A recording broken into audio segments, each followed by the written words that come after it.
Hello student, NCERT science class 10th में आप सभी का स्वागत है। आज हम लोग अध्ययन करेंगे उपचयन तथा अपचयन रासायनिक अभिक्रिया।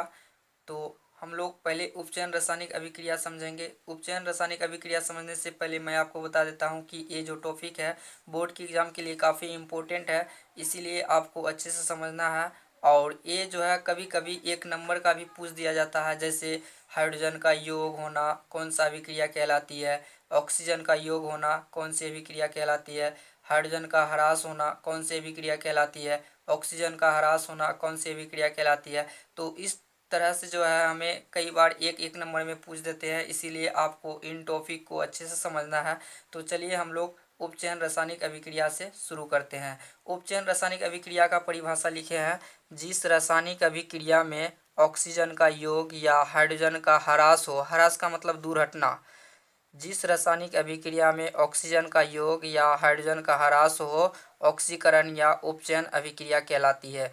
जैसे कि हम उदाहरण लिखे हैं Mg+O2, इन दोनों को रिएक्ट करेंगे तो हमें क्या मिलेगा, MgO। जैसे कि ये जो उदाहरण है, ये जो समीकरण दिया गया है ये अभी संतुलित नहीं है, तो इसको संतुलित हमें करना पड़ेगा। जैसे आप देख सकते हैं ऑक्सीजन कितना है, 2 है, तो यहाँ ऑक्सीजन कितना है, 1 है। तो ऑक्सीजन 2 बनाने के लिए हमको यहाँ 2 देना पड़ेगा।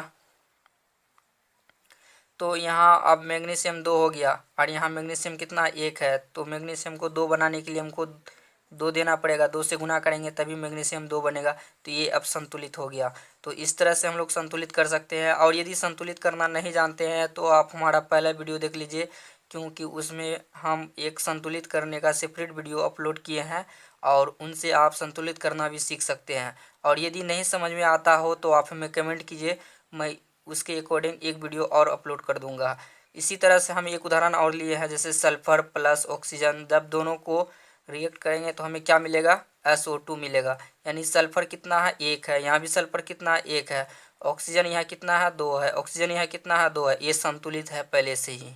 तो इस तरह से जो है हम उपचयन अभिक्रिया को समझ सकते हैं। और मैं आपको बता देता हूँ, कई बच्चे तो कन्फ्यूज रहते हैं कि सर उपचयन अभिक्रिया में ऑक्सीजन का योग होगा या हाइड्रोजन का ह्रास होगा। तो इसको याद रखने का एक सिंपल सेंटेंस बताते हैं हम आपको। जैसे आप लोग छोटी क्लास में पढ़ लिए होंगे ओ ऊ, तो उसको याद रखिए, ओ उसके बाद ऊ याद रखिए, ओ फॉर उपचयन, ओ फॉर अपचयन, ऊ फॉर उपचयन। और ABCD में पहले कौन आता है, एच आता है, उसके बाद ओ आता है। तो इसका मतलब होता है अपचयन में हाइड्रोजन का योग होना और उपचयन में ऑक्सीजन का योग होना। अगर हम इसको उल्टा कर देते हैं, उपचयन में हाइड्रोजन का क्या होगा, तो आपको बोलना है ह्रास होगा। अपचयन में ऑक्सीजन का क्या होगा, तो आपको बोलना है ह्रास होगा। अगर इस तरह से हम बात करते हैं कि अपचयन में हाइड्रोजन का क्या होगा, तो आपको बोलना है योग होगा। उपचयन में हाइड्रोजन ऑक्सीजन का क्या होगा, तो आपको बोलना है योग होगा। अगर इस तरह से हम कर देते हैं कि उपचयन में हाइड्रोजन का क्या होगा, तो आपको बता देना है ह्रास होगा। ह्रास मतलब दूर हटना। और यदि हम बात करते हैं अपचयन में, अपचयन में ऑक्सीजन का क्या होगा, तो ह्रास होगा, यानी दूर हटेगा। तो इस तरह से जो है हम इस ट्रिक के माध्यम से उपचयन और अपचयन का परिभाषा जान सकते हैं। और एग्ज़ाम में अगर हमें पूछेंगे ऑब्जेक्टिव टाइप की क्वेश्चन, तो हम बड़ी आसानी से इसका जवाब दे सकते हैं। तो चलिए अब हम लोग समझते हैं उपचयन रासायनिक अभिक्रिया किसे कहते हैं। जैसा कि आप देख पा रहे हैं कि हमने जो इसका परिभाषा लिखा है, जिस रासायनिक अभिक्रिया में ऑक्सीजन का ह्रास, जिस रासायनिक अभिक्रिया में ऑक्सीजन का ह्रास या हाइड्रोजन का योग हो, अपचयन अभिक्रिया कहलाती है। चलिए मैं आपको समझाता हूँ कि अभी हम क्या बोले थे। अपचयन में क्या होता है, ऑक्सीजन का ह्रास होता है, और अपचयन में क्या होता है, हाइड्रोजन का योग होता है। तो देखिए यहाँ पे क्या लिखे हैं, ऑक्सीजन का ह्रास होना। तो यहाँ पे हम बोले थे ना, आपको ट्रिक के माध्यम से देख लेना है।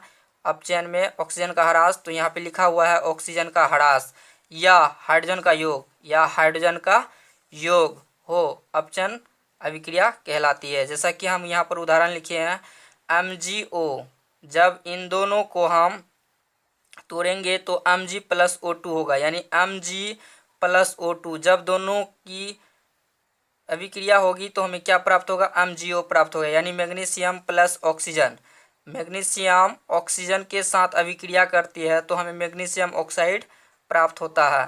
तो आप यहाँ देख सकते हैं, उदाहरण लेकर के हम समझा दिए आपको। इसी तरह से आपको समझना है उपचयन, अपचयन अथवा रेडॉक्स अभिक्रिया।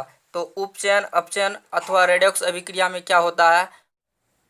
उपचयन, अपचयन अथवा रेडॉक्स अभिक्रिया का परिभाषा लिखे हैं। जिन रासायनिक अभिक्रिया में अभिकारक उपचयित तथा दूसरा अभिकारक अपचयित होता है, उपचयन, अपचयन अथवा रेडॉक्स अभिक्रिया कहलाती है। जैसे कि आपकी जो अभिक्रिया है, इस अभिक्रिया में पहला क्या होगा? उपचयित होगा। पहला अभिकारक क्या होगा? उपचयित होगा। उसके बाद दूसरा अभिकारक जो है वो क्या होगा? अपचयित होगा। उपचयित और अपचयित के बारे में हम लोग अच्छी तरह से जान गए हैं, किस में उपचयित होता है और किस में अपचयित होता है। तो अगर हम उपचयन की अगर बात करें तो आपको पता है, अभी जो हम एक सेंटेंस बताए थे OU, यानी ऑक्सीजन का योग किस में होता है? उपचयन में होता है। और अपचयन में किसका योग होता है? हाइड्रोजन का योग होता है। ये ट्रिक अभी हम आप लोग को बताए थे। तो चलिए हम अपचयन में देखते हैं। अपचयन में देखते हैं, यहाँ अगर हम इसको ध्यान से देखते हैं तो यहाँ पे ऑक्सीजन का क्या हो रहा है? ह्रास हो रहा है। ऑक्सीजन का ह्रास होना क्या कहलाता है? ऑक्सीजन का ह्रास होना उपचयन कहलाता है। उसके बाद यदि हम यहाँ पे देखते हैं तो यहाँ उपचयन हो रहा है, क्योंकि यहाँ पे जो है ऑक्सीजन का योग हो रहा है। ऑक्सीजन का योग होना क्या कहलाता है? उपचयन कहलाता है। यहाँ पे ऑक्सीजन का ह्रास होता है तो अपचयन कहलाएगा, और यहाँ पे ऑक्सीजन का योग हो रहा है तो ये उपचयन कहलाएगा। तो इस तरह से जो है हम लोग समझ सकते हैं। और यदि आपको समझ में नहीं भी आया होगा तो चलिए मैं आपको उस ट्रिक के माध्यम से समझाने की कोशिश करता हूं, कि जैसा कि आप यहाँ पर उस ट्रिक को देख सकते हैं कि ट्रिक में क्या है, यानी अपचयन में हाइड्रोजन का योग होना और उपचयन में ऑक्सीजन का योग होना। अगर हम इस तरह से कर देते हैं, अपचयन में ऑक्सीजन का ह्रास होगा, उपचयन में हाइड्रोजन का ह्रास होगा। तो इस तरह से हम लोग जान सकते हैं उपचयन और अपचयन। और कभी कभी तो इसमें 1 नंबर का प्रश्न पूछ देते हैं, इसीलिए आपको उपचयन और अपचयन के बारे में अच्छी तरह से सीख लेना है।